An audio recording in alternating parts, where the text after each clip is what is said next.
Lancement d'une gigantesque campagne nationale d'appel au départ pur et simple de M. Biya du pouvoir, sans qu'il ait besoin d'attendre une nouvelle communication à cet égard.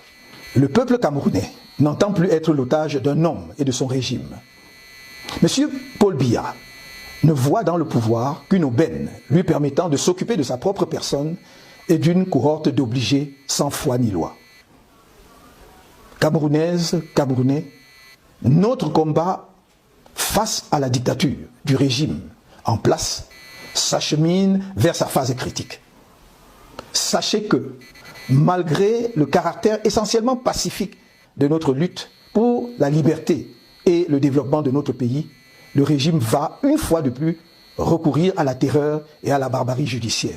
C'est l'occasion pour moi de demander aux éléments des forces de sécurité et de défense, aux autorités administratives et judiciaires de comprendre que cette lutte qui oppose les défenseurs des libertés fondamentales, de l'état de droit, du progrès collectif et de la démocratie à un régime obscurantiste, corrompu et incompétent, qui méprise le peuple souverain, n'est pas engagée contre eux, ni contre aucun citoyen camerounais épris de justice et soucieux de l'avenir de notre pays et de sa jeunesse qui désespère.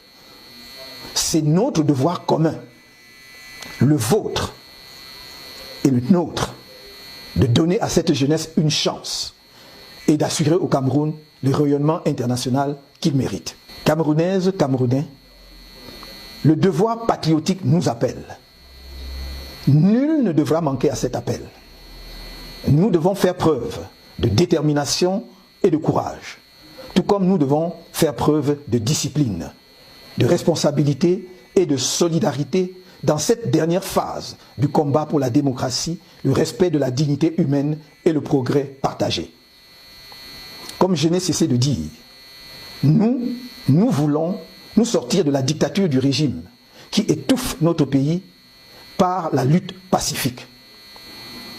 Dans cette lutte décisive, la violence ne pourrait donc être que le fait de M. Paul Biya et de son régime, et il en porterait l'entière responsabilité. Camerounais de l'intérieur et de la diaspora, tenez-vous prêts. Nous ne devons plus accepter d'être l'objet de moquerie des autres Africains. Si l'heure est arrivée, alors elle est arrivée.